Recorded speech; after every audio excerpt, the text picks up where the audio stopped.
tokko utuu jaalala si waliin eegalee jiruuti sin barbaadu jedhee si dhiisee hiriyaa biraa qabachuunsaa kun maal agarsiisa isiniif? Inni amallisaa isa waliin kan ture yookiin immoo amala calqabuma qabu haa ta'uyyuu malee isin waa hedduu bira darbuu fi waa hedduu akka qoosaatti ilaaluudhaan wantoonni kun appilaayi kan isin irratti ta'uu danda'an jecha. Kanaaf murtee gaarii akka qabaatanii fi wantoota kan irrattiyyuu daftanii akka murteessitan kan isin gargaarudha jechuudha. Viidiyoon kun egaa haga dhumaatti hordofuudhaan akka irraa barattan akkuma kanas immoo shamarroota biraatiif hin fayyada yoo jettan sheer gochuudhaan akka walirraa barannu abdii guddaan qaba. Gara viidiyoo kootti utuu hin darbiin dura chaanaalii kanaaf warri haaraa taatan yeroo hundumaa viidiyoo kana fakkaatu gorsa garagaraa qabadhee waan isiniif dhiyaadhuuf sabskiraayib akkuma sana mallattoo bilbilaa sana utuu hin tuqin hin darbinaa. Gara viidiyoo kootti isin dabarsa. Egaa jalqabuma irratti jaalala gubaa wantoota obsa hin qabne fedhii guutuudha kan isin qabaatan jechaadha. Jalqaba irratti kana yeroon isin jedhutti laayifiin isa wajjin dabarsitan yookiin immoo jaalalli isin isa waliin qabdan kan irra hin deebi'amnee fi kan matuma argamee hin beeknedha kan isinitti ta'e jechuudha. Kaleessa siin du'a siin gaggaba jaalala keen gubadhe kan siin jedhe sun har'asitti jijjiiramee argite jechuudha. Maaliif amala jijjiiramu qaba jechuudha namni kun. Haa ta'uyyuu malee namni kun isiniif hiccitii guddaa ture. Fedhiisaa dhabuurraan yookiin immoo fedhiinsaa isaa guutamuu dhiisuurraan kan ka'e. Kun immoo hiccitii fedhii dhabuusaati isinirraa. Kanaaf amalasaa kana dippilii akka isin hin beekne yookiin immoo akka isa amantanii jiraattan kan isin taasise namni kun amala isaa dafee jijjiiramuu isaati.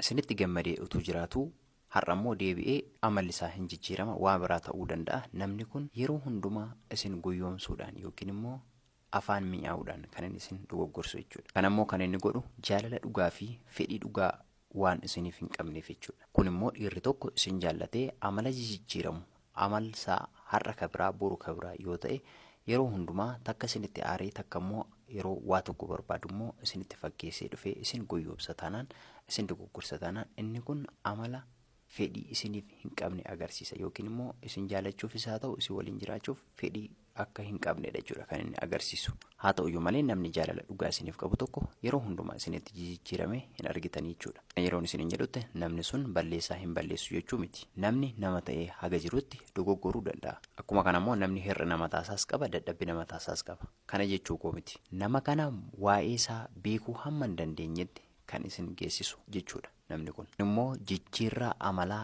inni yeroo yeroodhaan isin irratti agarsiisudha jechuudha. Yookiin isin jibbeen jedhu yookiin isin jaalladheen jedhu. Guutummaa guutuuttis isin hin jaallatu, guutummaa guutuuttis isin hin jibbu. Gidduutti isin bitaa isinitti galcha jechuudha.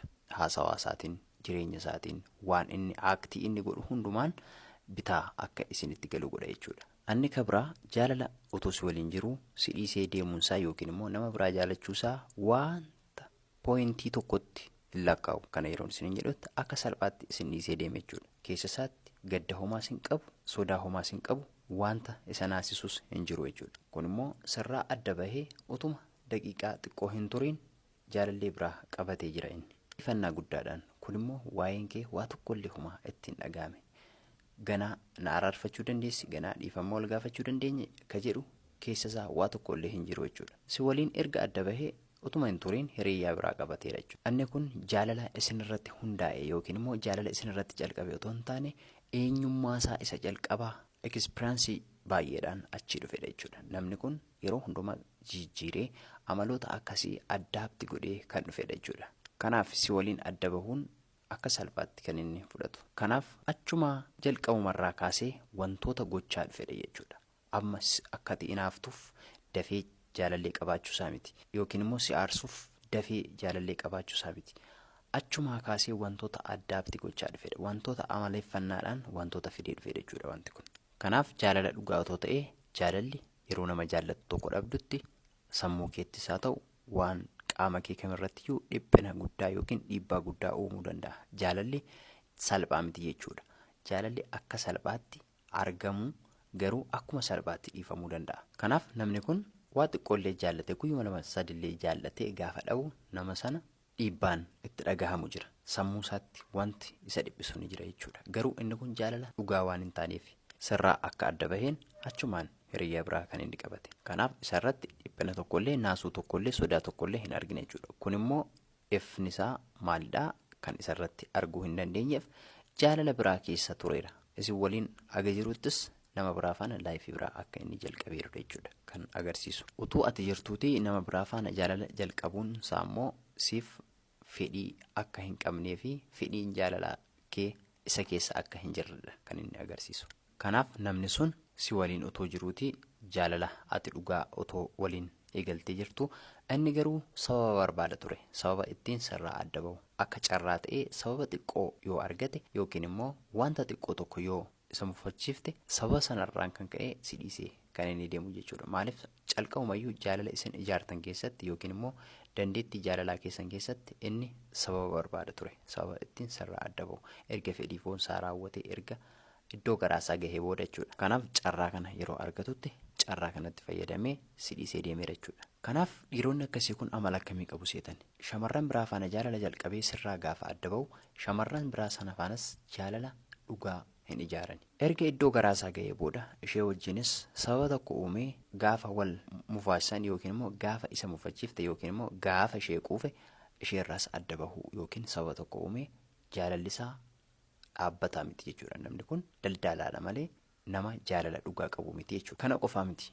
Shamarran keenya asirratti wanta isin dagachuu hin qabne tokko waa tokkotu jira. Erga ishee sana quufee yookiin erga ishee sana faana immoo wal dhabdee dhufee yookiin immoo isheen akka kee sana ta'uu fi gaafa dhiistu sin jaaladha jedhee akka haarawaatti immoo si waliin haasawaa jalqaba yookiin immoo si bukkee dhufa jechuudha. Haa ta'uyyuu malee waa tokko isinitti himuu danda'a asirratti. Siif malee isheedhaaf akka fedhii homaa hin qabne isinitti himuu danda'a. Kana malees immoo ati waan na aarsiteef sobeen si goyyoomsuuf yookiin sobeen si aarsuuf malee ani ishee jaalladhee miti jedhee sin goyyoomsuu danda'a. Kanaaf siin waan si barbaadeef yookiin immoo isheerraa waan fedhii dhabeef miti deebi'ee kan inni dhufu. Jaalalli achis waan ta'uufiif dhiiseef yookiin immoo waan isatti toluu dhiiseef qofaa jiraachuun immoo hammam akka isaanitti ulfaatu waan argeefidha.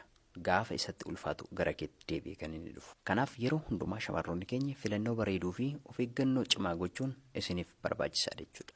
Inni kabraa jaalala keessan keessatti yookiin rileeshnshiippii isin qabdan keessatti isin dhiphisuudha. Yaannisaa guyyaa 2-3 isin dhiphisee wanta isin yookiin immoo wanta inni barbaadu tokko akka isaadhaaf gootanidha kan inni barbaadu. Walitti bu'iinsi kan lamaan keessanii yookiin immoo rakkoon isin gidduu jiru kan lamaan keessaniiyyuu ta'ee utuu jiru walitti dhuftanii haasawaa gootanii rakkoo sana waliin furuu danda'uudha utuu jirtanii siin balleessaa si gochuuf yookiin immoo akka ati balleessite sirratti dhiibbaa gochuudhaan ati kana godhi ati dhiifama na gaafadhu jechuudhaan akka ati kaasaa isaadhaaf kaffaltuudha kan inni dhiibbaa sirratti godhaa ture jechuudha. Isiniif walitti deebi'uun araara buusuun akka dirqamaatti yoo fudhattan inni garuu yoo barbaadde dhiisi yoo barbaadu baatte immoo yoo barbaadu baatte dhiisi yoo barbaadde ofii kee dhiifama na gaafadhu jedhanii yerootti dhiibbaa sirratti uuman argita jechuudha. Kun immoo filannoosaa isa lammaffaa akka ati taatedha jechuudha kan inni agarsiisu. Kanas achirratti dagachuu hin qabdani shamarroonni. Amalli kun ammas dhiirri kun siif fedhii gaarii akka hin qabnedha jechuudha. Filannoo biraa yookiin opportunity biraa akka inni qabudha jechuudha. Yoo araaramte araarami yoo araaramuu baattes deemi karaan ribuu abidda buute siifaa ta'u jedhanii yerootti isin gaggeessan argitu jechuudha. Immoo filannoo biraa akka inni qabuu fi namoota biraa waliin rileeshinii akka jalqabedha jechuudha kan inni agarsiisu. Karaa dhugaadhaan nama deemu jaalala dhugaa nama qabu waan hin taaneef utuma ati balleessitee illee jaalala dhugaa siif qaba taanaan dhiifama si gaafata yookiin immoo si sossoba akka ati araaramtu si dirqisiisa. Jaarsummaa sitti baasa. Kanaaf shamarroonni asirratti illee shawwadamuu hin qabdan jechuudha. Viidiyoo koo har'aa asumarratti xumuraa isinitti dheeressu viidiyoo biraan hanga walitti deebinutti turtii gaarii.